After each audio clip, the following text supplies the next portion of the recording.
Hello दोस्तों, मैं Shiva sir आप सभी प्रिय विद्यार्थियों का अपने YouTube चैनल कुछ क्लासेस में स्वागत करता हूं।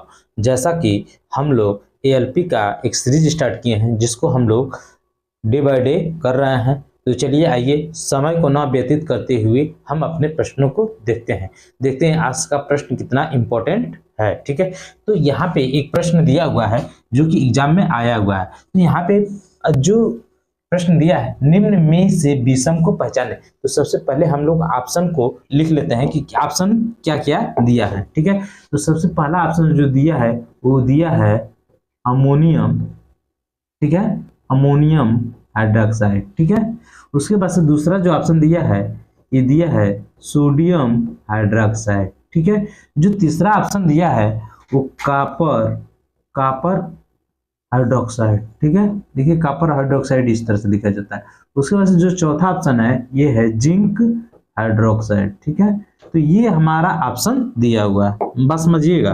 ठीक है, ये हमारे पास क्या दिया है कि कह रहा है, ये ऑप्शन दिया हुआ है, कह रहा है कि विषम की पहचान करें। क्या करें? विषम की पहचान करें। तो विषम का हम लोग पहचान किसके आधार पे करेंगे, थोड़ा इसको समझते हैं। ठीक है, तो ये क्या है कि जो अमोनियम हाइड्रोक्साइड है, ठीक है, ये अमोनियम, ठीक है, क्या है ये अमोनियम हाइड्रोक्साइड,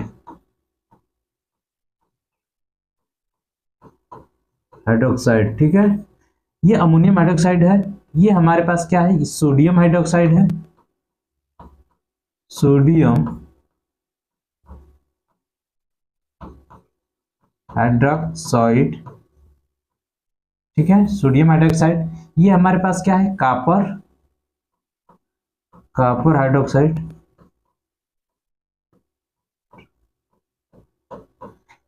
ठीक है, ये हमारा क्या है जिंक, ये जिंक हाइड्रोक्साइड। समझ में आ रहा है कि नहीं? तो ये इन सभी का क्या है, नाम है। अब इसको किस प्रकार से अलग किया गया है, जो कि ये देखिए, ये जो हमारे पास अमोनियम हाइड्रोक्साइड जो है ये किस प्रकार का अम्ल है, ये दुर्बल अम्ल है। क्या है ये, दुर्बल अम्ल है, दुर्बल। अभी देखिए, जब मैं प्रश्न का उत्तर पूरा बेसिक से समझा दूंगा तो आपको खुद ब खुद समझ में आ जाएगा कि इस प्रश्न का उत्तर क्या होने वाला है। तो देखिए, जो अमोनियम हाइड्रोक्साइड है ये एक दुर्बल अम्ल है।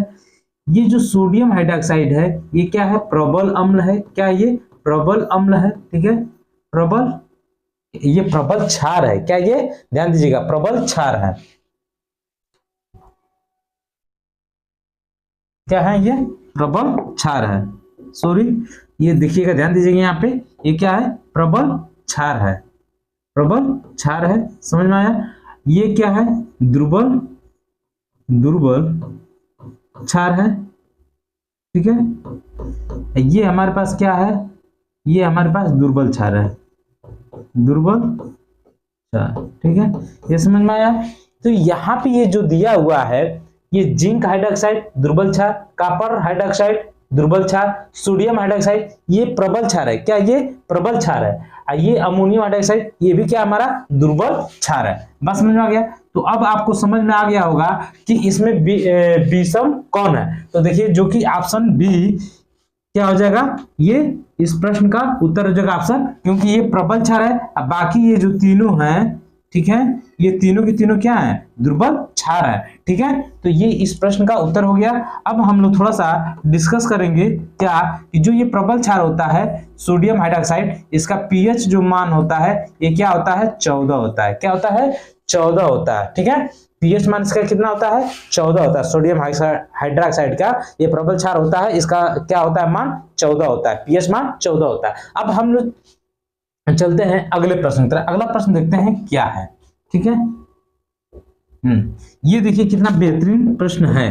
कह रहा है निम्नलिखित में से किसका प्रयोग टिंकचर आयोडीन खांसी सिरप और कई टॉनिक तैयार करने में किया जाता है। तो इस प्रश्न का जो उत्तर है, ठीक है, ये होगा इथेनोइक, ये देखिए इथेनॉल होगा। क्या होगा, इस प्रश्न का उत्तर क्या हो जाएगा, इथेनॉल हो जाएगा, जो कि ऑप्शन बी में दिख रहा है। ठीक है, एथेनॉल को हम लोग इथेनॉल भी कह सकते हैं, इथेनॉल, ठीक है। इथेनॉल का जो सूत्र होता है ये क्या होता है, C2H5OH, ठीक है।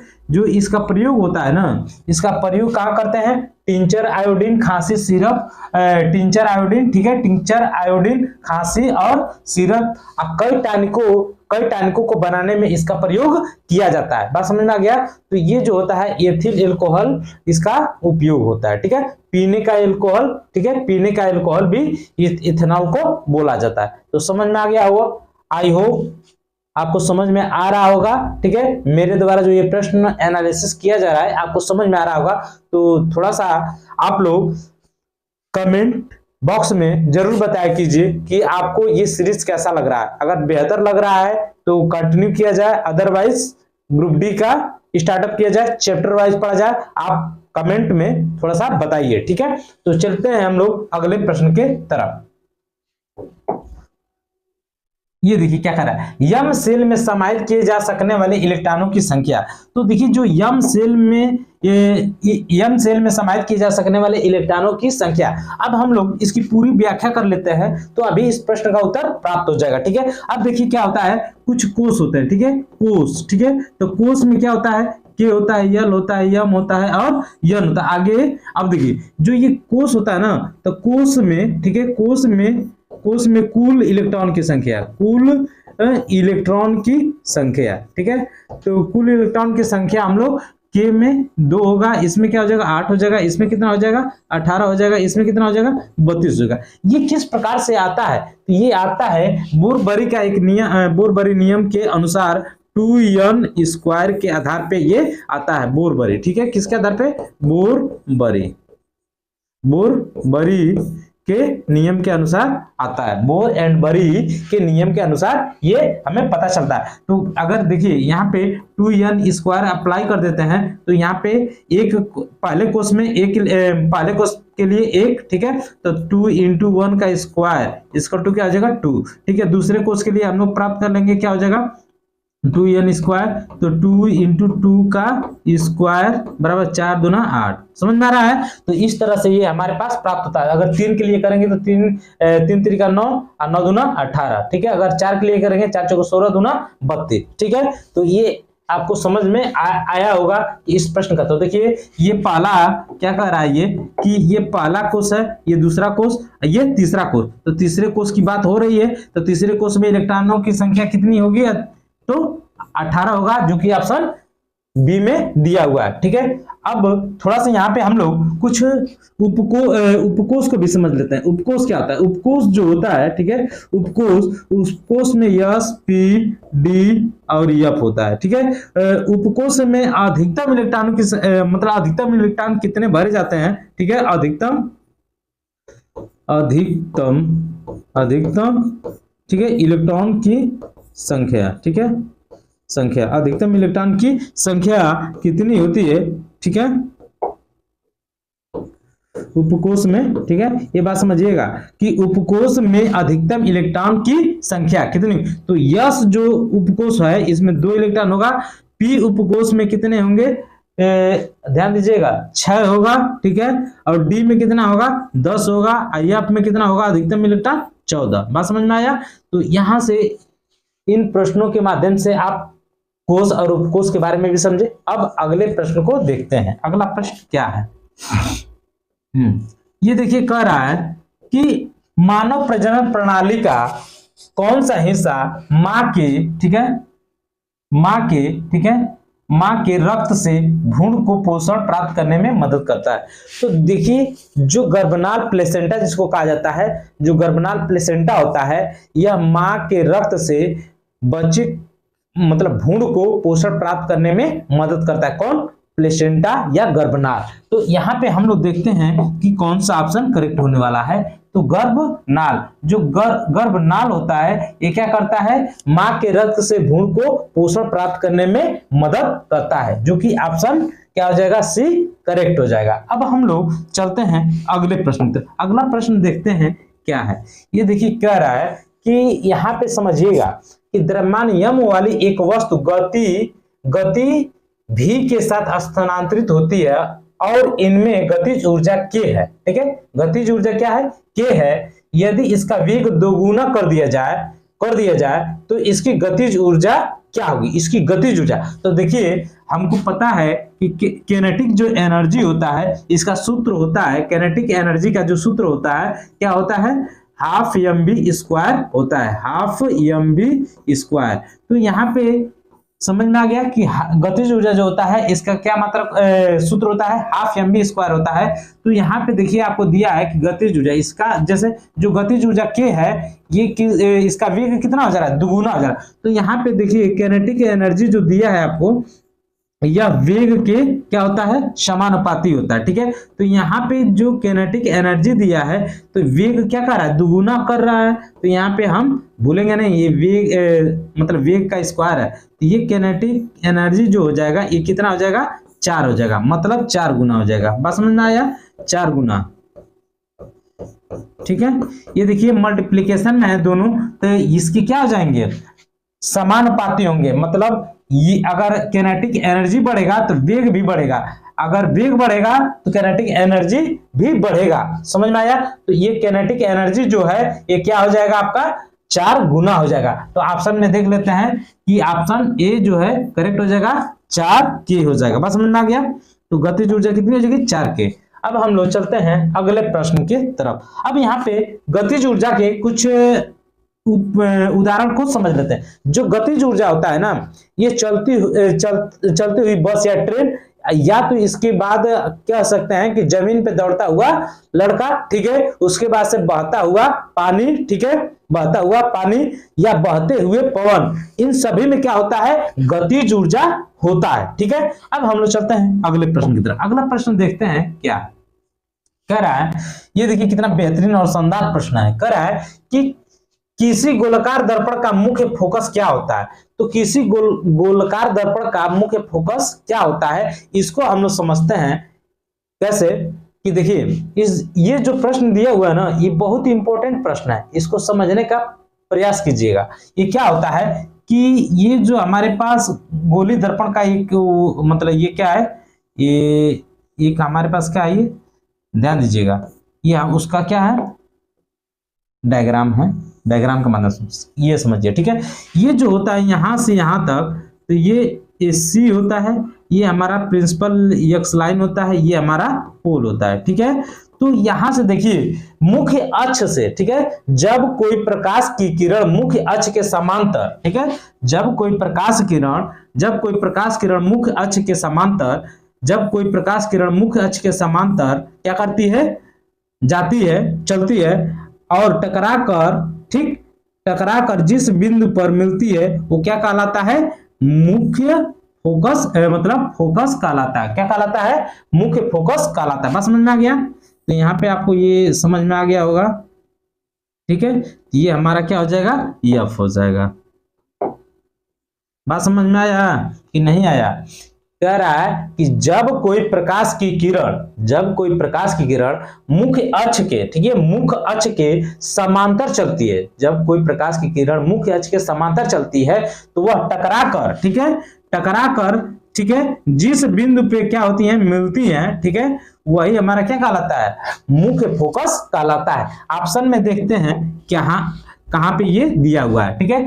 तो प्रमुख अक्ष पर एक बिंदु है जिसके माध्यम से प्रमुख अक्ष, ठीक है, अक्ष, ठीक, के समांतर प्रकाश की किरणें क्या होती हैं, प्रतिबिंबित होने के बाद क्या होती हैं, परावर्तित होती हैं, ठीक है, परावर्तित होती हैं। तो ये हो जाएगा ऑप्शन हमारा बी करेक्ट, जो कि ऑप्शन बी में दिया हुआ है, ठीक है। तो इस प्रश्न के अकॉर्डिंग क्या हो जाएगा, ऑप्शन बी करेक्ट हो जाएगा। चलते हैं हम लोग अगले प्रश्न में।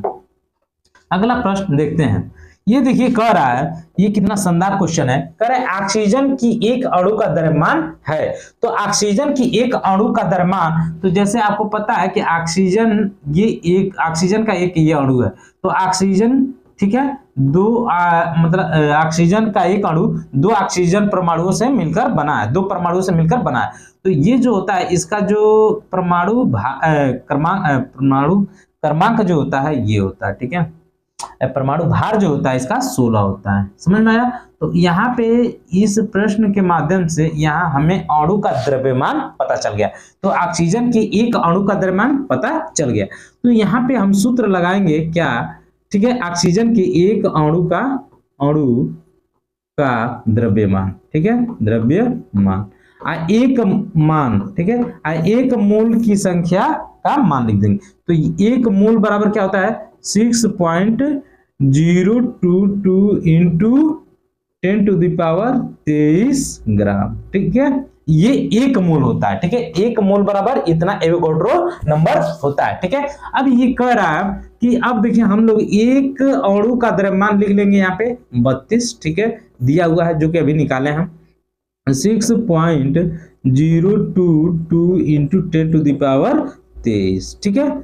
अब यहाँ पे हम लोग जब इससे इसमें भाग देंगे तो ये क्या हो जाएगा 5.3 इंटू 10⁻, ये नीचे से ऊपर चला जाएगा तो -23 ग्राम, ठीक है, ग्राम हो जाएगा, जो कि ऑप्शन कहाँ दिया हुआ है 5.3 इंटू 10⁻⁻23 ग्राम, जो कि ऑप्शन सी में दिया हुआ है। इस प्रश्न का उत्तर समझ में आ गया। अब थोड़ा सा हम लोग डिस्कस करेंगे, ऑक्सीजन दिया है तो ऑक्सीजन जो होता है ऑक्सीजन, ठीक है,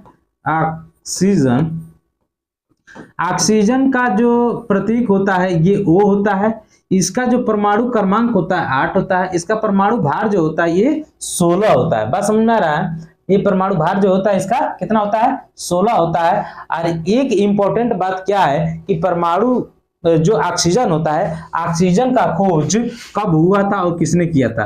तो सीले और प्रिस्टले ने, ठीक है, सीले व प्रिस्टले, ठीक है, सीले व प्रिस्टले ने कब किया था 1774 में किया था, ठीक है, ऑक्सीजन की खोज। ठीक है, तो ये कुछ क्या थे महत्वपूर्ण फैक्ट थे। थोड़ा इसके हम समस्थानिकों को भी समझ लेते हैं कि समस्थानिक, ठीक है,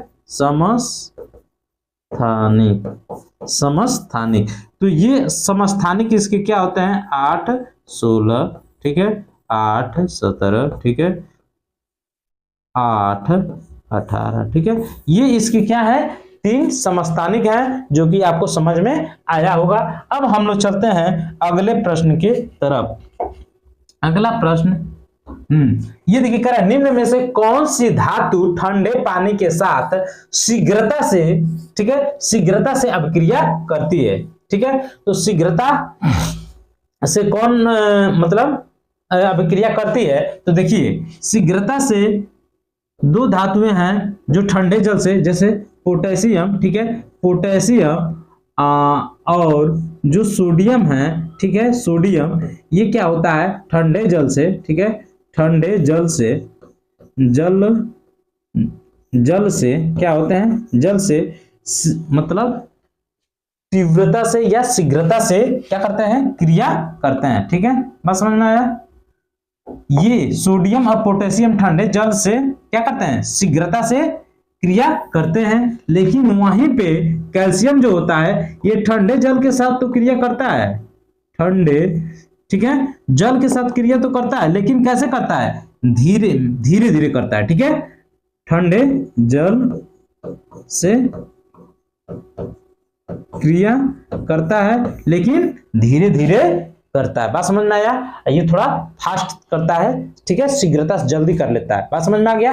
अब हम लोग देख लेते हैं इस प्रश्न का जो उत्तर है वो क्या होने वाला है। तो पोटेशियम जिसका प्रतीक क्या हो जाएगा के, ठीक, जस्ता मतलब जिंक Zn, ठीक है, एल्युमिनियम मतलब Al, ठीक है, लोहा मतलब Fe। बात समझ में आया? इसको फेरस भी कहा जाता है, ठीक है, आयरन भी कहा जाता है। ठीक है, तो ये इनके प्रतीक थे। ठीक है, प्रश्न का उत्तर जो हो जाएगा ऑप्शन नंबर डी, जो कि चौथा है। चलते हैं अगले प्रश्न पे।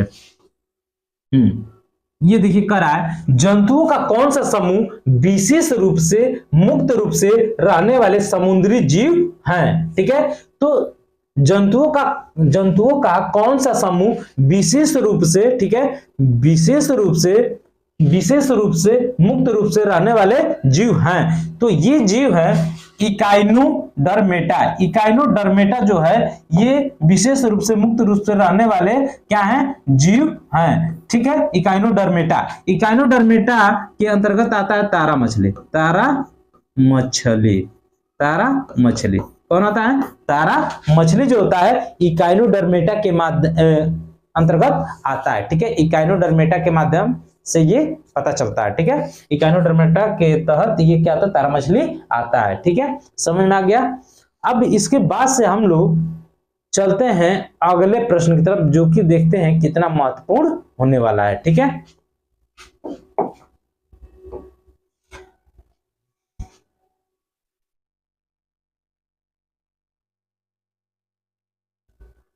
हाँ देखिए दोस्तों, ये जो दोस्तों प्रश्न दिया है बहुत बेहतरीन प्रश्न है। ठीक, कह रहा है कि निम्नलिखित में से कौन सा कथन सत्य है। प्रश्न क्या कह रहा है, देखिए यहाँ पे दिया हुआ है कि ध्वनि का वेग होता है, ध्वनि का वेग होता है। तो ध्वनि का वेग जो होता है, ऑप्शन देखते हैं, बहुत बढ़िया ऑप्शन सेट हुआ है।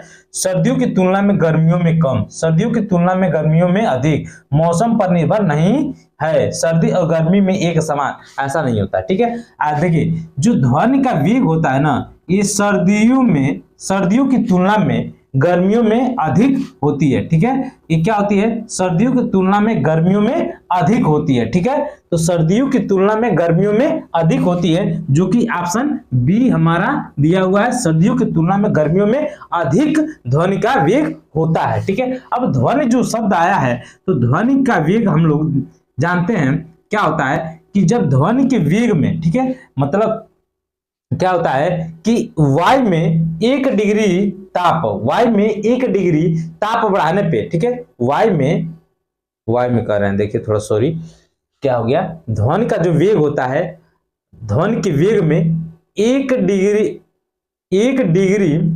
डिग्री ताप बढ़ाने पे, 1 डिग्री सेल्सियस तापमान बढ़ाने पे जो ध्वनि का वेग होता है, तो वो बढ़ जाता है, कितना बढ़ जाता है, 0.61 मीटर प्रति सेकेंड हो जाता है। ये एक बार और समझिएगा कि जो ये हमारा ध्वनि का वेग होता है, इस ध्वनि के वेग में 1 डिग्री सेल्सियस तापमान बढ़ाने पर, ठीक है, 1 डिग्री सेल्सियस तापमान बढ़ाने पे जो ये ध्वनि का वेग होता है, यह 0.61 मीटर प्रति सेकेंड क्या होता है, बढ़ जाता है। ठीक है, अब यहाँ पे मैं जब कह रहा था वाई, तो वाई का जो ध्वनि का जो वेग होता है, वाई में 332 मीटर प्रति सेकेंड होता है। जो ध्वनि होता है, ध्वनि का वेग जो होता है वायु में 332 मीटर प्रति सेकेंड होता है। तो ये भी बात लिख लीजिएगा, वायु में, ठीक है, वायु में कितना होता है, वायु में 332 मीटर प्रति सेकेंड होता है। ठीक है, तो यही मैं कह रहा था वायु, थोड़ा सा सॉरी इसके लिए। अब देखिए यहाँ पे कि ये निर्वात में गमन, ध्वनि का जो वेग है ये निर्वात में गमन नहीं करता है। क्या करता है, निर्वात में गमन नहीं करता है,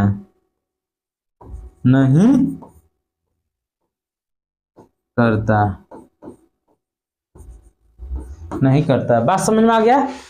I hope this point is clear. Okay, चलते हैं नेक्स्ट क्वेश्चन पे, देखते हैं क्या है। ठीक है, ये देखिए कितना बेहतरीन सा क्वेश्चन दिया हुआ है। कह रहा है न्यूलैंड के एक्टिव, ठीक है, अष्टक नियम, इसको समझिए, न्यूलैंड का अष्टक नियम के अनुसार, ये सही कर लीजिएगा, अष्टक कर लीजिएगा चाहे ऑक्टेव नियम, ठीक है, ऑक्टेव इसको बोला जाएगा, न्यूलैंड के ऑक्टेव, ठीक है, ऑक्टेव यहाँ पे होगा। ऑक्टेव के नियम के अनुसार प्रकृति में कितने तत्व मौजूद है, मतलब जिस समय ऑक्टेव ने अपना नियम प्रतिपादित किया उस समय ज्ञात तत्व कितने थे, तो 56 ज्ञात तत्व थे। कितने तत्व थे, 56 ज्ञात तत्व थे। जो ये न्यूलैंड थे ना, ये जो नियम दिए तो किसके आधार पे दिए, संगीत सुरों के आधार पे दिए, सारे गामा पादे निशा पे इन्होंने ये नियम दिया। और जिस समय ये नियम दिया उस समय हमारे पास 56 तत्व ज्ञात थे, जिसमें प्रथम हाइड्रोजन और अंतिम कौन था हमारा, थोरियम था। ठीक है, अंतिम थोरियम था। ठीक है, तो समझ में आपको आया होगा। अब हम लोग चलते हैं अगले प्रश्न पे। ये देखिए कह रहा है कि ये वाला क्वेश्चन, हाँ ये देखिए कह रहा है, ये प्रश्न देखिए बेहतरीन सा प्रश्न है। कह रहा है कि पौधे का सार्वभौमिक प्राकृतिक, ठीक है, सार्वभौमिक प्राकृतिक, ठीक है, प्राकृतिक ऑक्सीजन है, ठीक है, ये इधर से मात्रा रहेगा ऑक्सीजन है, ठीक है। तो ये ऑक्सीजन जो है, ऑक्सीजन कौन सा है, ऑक्सीजन जो है IAA है, ठीक है। ये कौन सा है, इंडोल, इंडोल, ठीक है, इंडोल 3 एसिटिक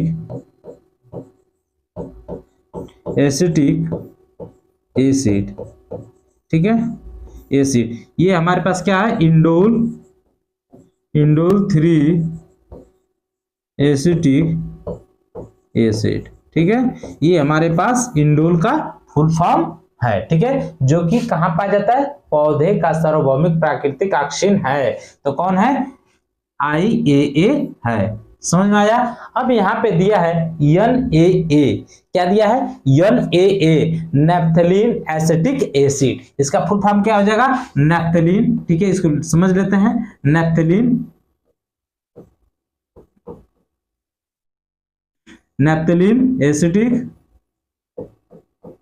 एसिटिक एसिड।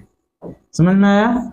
अब जो IBA दिया है तो इंडोल ब्यूटिरिक एसिड।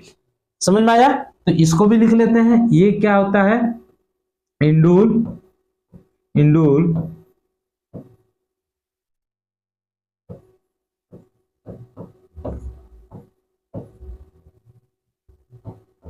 समझ में आया, इंडोल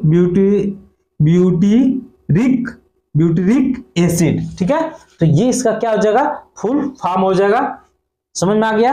अब हम लोग थोड़ा सा ऑक्सीजन के बारे में समझ लेते हैं कि ये तो इसका मतलब हो गया। ऑक्सीजन का जो खोज है ना 1880 में, ठीक है, डार्विन के द्वारा किया गया था, ठीक है। ये जो ऑक्सीजन है ना, ये पौधे की वृद्धि को नियंत्रित करता है। क्या कहता है, वृद्धि नियंत्रक है। ये क्या है, वृद्धि नियंत्रक है, वृद्धि नियंत्रक क्या है, ये विधि नियंत्रक है। बस समझ में आ गया, विधि नियंत्रक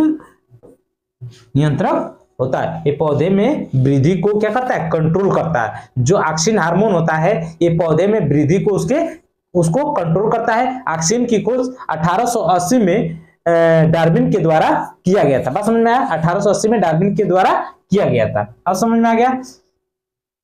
अब हम लोग थोड़ा सा एक जिबरेलिन के बारे में समझ लेते हैं। जिबरेलिन जो होता है ना, जिबरेलिन जो हार्मोन होता है, ये बौने पौधे को क्या करता है, उसको बढ़ाने में उसकी मदद करता है, सहायता करता है, ठीक है। अब हम लोग चलते हैं अगले प्रश्न पे। अगला प्रश्न देखते हैं क्या है। ये देखिए कह रहा है कि निम्न में से कौन सा ऊर्ध्वपातन, ये थोड़ा सा ही कर लीजिएगा, ऊर्ध्वपातन कर सकता है। तो देखिए ऊर्ध्वपातन का मतलब क्या होगा, कि ऊर्ध्वपातन का मतलब ये होगा कि जब ठोस पदार्थ को गर्म करने पर वह वाष्प या गैस में सीधे बदल जाता है, बिना द्रव में परिवर्तित हुए सीधे गैस या वाष्प में परिवर्तित हो जाता है, तो उसे हम क्या कहते हैं, ऊर्ध्वपातन या सब्लिमेशन कहते हैं। क्या कहते हैं, सब्लिमेशन या ऊर्ध्वपातन कहते हैं। इसके उदाहरण क्या होते हैं, कपूर होता है, ठीक है, अमोनियम क्लोराइड होता है, ठीक है, ठोस आयोडीन होता है, नैप्थलीन होता है। ये सभी के सभी क्या है, सीधे ठोस से गैस में परिवर्तित हो जाते हैं। यहाँ पे क्या होता है, कौन सी क्रिया होती है, ऊर्ध्वपातन होता है, ठीक है। समझ में आया, सब्लिमेशन होता है। अब यहाँ पे थोड़ा सा हम लोग डिस्कस कर लेते हैं कि इस प्रश्न का उत्तर क्या होने वाला है, ठीक है। तो ये समझ में आया ऊर्ध्वपातन आपको। तो देखिए यहाँ पे अभी मैं बता दिया आपको कि कौन सा होगा, अमोनियम क्लोराइड। अमोनियम क्लोराइड जो है इसका ऊर्ध्वपातन होता है, ठीक है। अब यहाँ पे अमोनियम क्लोराइड का हम लोग सूत्र देखते हैं, NH4Cl इसका सूत्र हो जाएगा। जो अमोनियम क्लोरेट होता है ना, इसका सूत्र होता है NH4ClO3। ये इसका सूत्र होता है, किसका, अमोनियम क्लोरेट का। ये देखिए अमोनियम जो सल्फाइड होता है, अमोनियम NH4 यस होता है। ये इसका सूत्र हो जाता है, समझ में आया। ये अमोनियम सल्फेट जो है, ammonium NH4 sulphate, ammonium sulphate NH4 ammonium sulphate कर रहा है, क्या कर रहा है, SO4 NH4 SO4। ये देखिएगा थोड़ा सा यहाँ पे अमोनियम जो सल्फेट है ना, इसका सूत्र क्या हो जाएगा, ये यहाँ पे थोड़ा सा करेक्ट कर लीजिएगा, NH4 का होल ट्वाइस और SO4 थोड़ा सा यहाँ पे देख लीजिएगा। जो ये अमोनियम सल्फाइड है इसका भी क्या हो जाएगा, NH4 का होल ट्वाइस यस, ठीक। अब देखिए यहाँ पे ये बिल्कुल करेक्ट हो गया है। अमोनियम जो सल्फेट है NH4 का होल ट्वाइस SO4, ये क्या हो जाएगा, अमोनियम सल्फेट। ये ध्यान दीजिएगा, अमोनियम सल्फाइड जो है NH4 का होल ट्वाइस और यस, ठीक है। अमोनियम क्लोराइड का जो सूत्र होगा NH4ClO3, ठीक है। ये क्या होता है, ये होता है आपका जो अमोनियम क्लोराइड होता है ना, ये ठोस सफेद क्रिस्टल होता है। ये ठोस सफेद क्रिस्टल होता है, क्रिस्टल होता है। जो अमोनियम क्लोराइड होता है ना, इसको नौसादर बोला जाता है। क्या बोला जाता है, नौसादर भी कहा जाता है। नौसादर भी क्या होता है, उर्ध्वपातन का ये इस नाम से आ जाए चाहे इस नाम से, नौसादर जो होता है इसका उर्ध्वपातन होता है। तो आई होप आपको समझ में आ गया होगा। अब हम लोग चलते हैं थोड़ा सा अगले प्रश्न की तरफ, ठीक है। अगला प्रश्न देखते हैं। ये देखिए जो प्रश्न दिया हुआ है, कितना बढ़िया प्रश्न है, ठीक है। ये दूसरी तीसरी बार इस सीरीज में आया है, ठीक है। ये 2-3 सेटों में आ चुका है। बल की परिभाषा को किसके आधार पर व्याख्यायित किया जा सकता है, तो बल की परिभाषा को हम लोग बल की परिभाषा किसके द्वारा मतलब व्याख्या कर सकते हैं, तो न्यूटन के गति का फर्स्ट नियम के द्वारा बल की परिभाषा मिलता है। न्यूटन के फर्स्ट नियम को हम लोग गैलीलियो का नियम भी कहते हैं, जड़त्व का नियम भी कहते हैं, ठीक है। न्यूटन के फर्स्ट नियम को जड़त्व का नियम, गैलीलियो का नियम, यहाँ से बल का परिभाषा मिलता है। बात समझ में आया। शून्य त्वरण का भी ज्ञान यहाँ पे होता है। तो यहाँ पे समझ में आ गया होगा आपको कि न्यूटन का प्रथम नियम, न्यूटन की गति का पहला नियम, जो कि बल की परिभाषा को क्या करता है, बताता है। और जो दूसरा होता है, ये नियम क्या बताता है, F = ma, मतलब इसके सूत्र का नियमन होता है, ठीक है। अब आई होप आपको इस प्रश्न का उत्तर समझ में आ गया होगा। अब हम लोग नेक्स्ट क्वेश्चन पे चलते हैं, ठीक है, और समझते हैं क्या है। निम्न में से किस में निम्न प्रतिरोधकता होती है, तो एक चीज समझिए यहाँ पे, निम्न प्रतिरोधकता, जैसे मिश्र धातु जो होते हैं ना, उनकी प्रतिरोधकता क्या होती है, निम्न होती है, मतलब कम होती है, ठीक है। और जो हमारे यहाँ पे कुचालक जो होते हैं उनकी थोड़ी अधिक होती है, ठीक है। कुचालक की प्रतिरोधकता जो होती है अधिक होती है। समझ में आ रहा है कि नहीं। हम लोग आगे बढ़ रहे हैं तो थोड़ा समझने का प्रयास कीजिए। आप क्वेश्चनों को मतलब विस्तृत तरीके से पढ़िए, ठीक है, कंसंट्रेशन बनाइए और उसको पढ़िए और समझने का प्रयास कीजिए। तो यहाँ पे जो निम्न प्रतिरोधकता जो है, ये जो नाइक्रोम जो है, इसमें निम्न प्रतिरोधकता होगा, ये जो है इनमें क्या होगा, अधिक होगा, ठीक है। ये क्या होता है,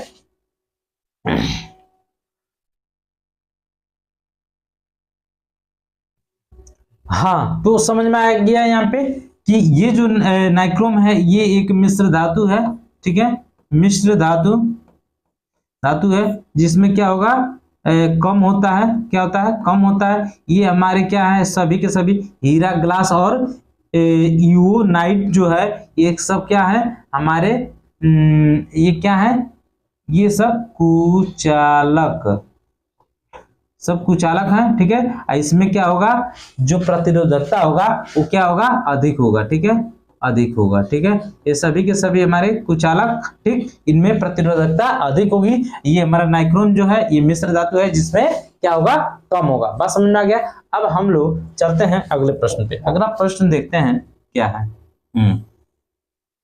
ये देखिए एक प्रश्न दिया हुआ है और इसको समझते हैं और करते हैं। जैसा कि मैं पिछले वीडियो में बताया था कि जो भी न्यूमेरिकल आपको दे तो सबसे पहले न्यूमेरिकल को पढ़िए और उसमें क्या क्या दे रखा है उसको लिखिए, उसके बाद से सोचिए कि फार्मूला कौन सा लगाना है। तो इस कंसेप्ट को समझिए, ठीक है। कह रहा है कि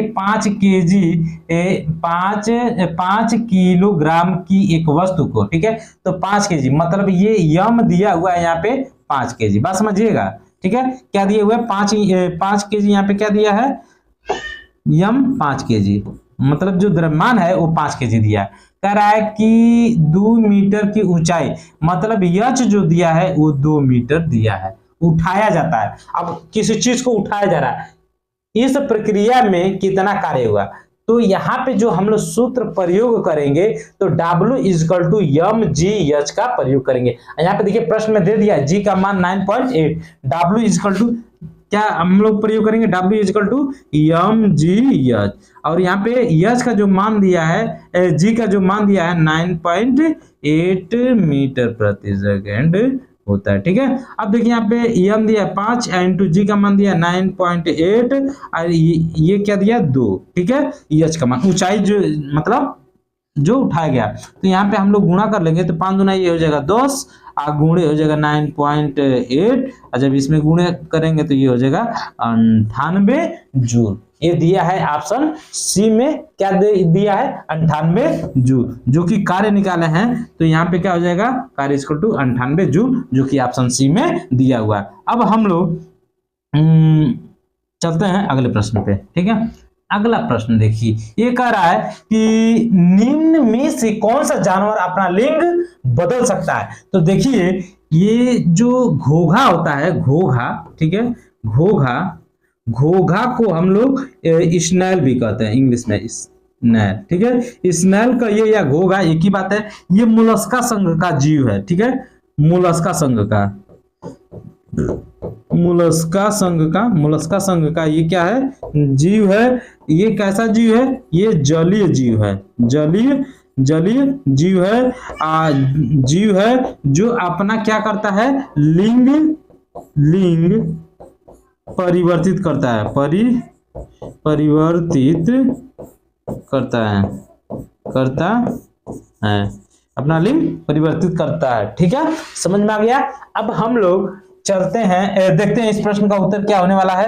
तो इस प्रश्न का जो उत्तर होगा घोघा, ठीक है, घोघा जो कि ऑप्शन डी में दिया है। ये निम्न में से कौन सा जानवर अपना लिंग बदल सकता है, तो घोघा जिसको स्नेल भी कहा जाता है, ये मोलस्का संघ के अंतर्गत आता है, ये जलीय जीव होता है। ये क्या करता है अपना लिंग परिवर्तित करता है, ये क्या करता है अपना लिंग परिवर्तित करता है, यस कर लीजिएगा सही, ठीक है, लिंग परिवर्तित करता है, समझ में आ गया।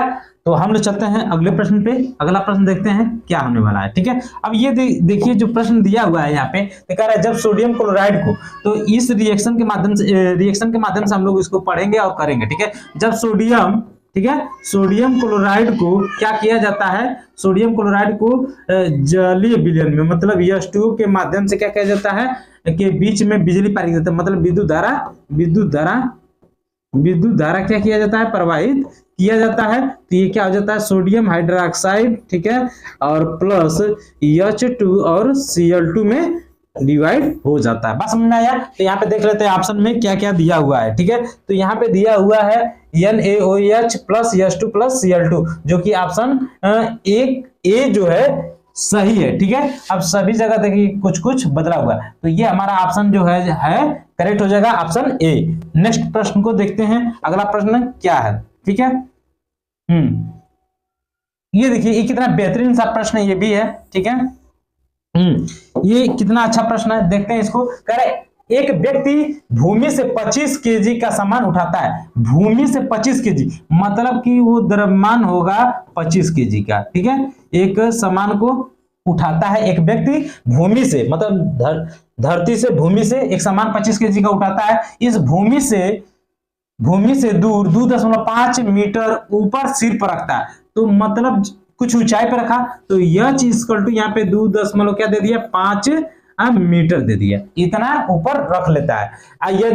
यदि क्या दिया है जी का जो मान है वो कितना दे दिया है 10 मीटर प्रति सेकेंड होता है। ठीक है, ये मान दिया हुआ है आपको, नहीं तो अगर नहीं दिया होता ये मान तो 9.8 हम लोग लेते। ठीक है, इस प्रश्न में उसके द्वारा किया गया कार्य कितना होगा। तो देखिए अभी पिछला वाला क्वेश्चन हम लोग किए हैं, फिर से ये प्रश्न आ गया, तो यहाँ पे भी वही सूत्र लगाएंगे, W इक्वल टू क्या हो जाएगा, W इक्वल टू mgh।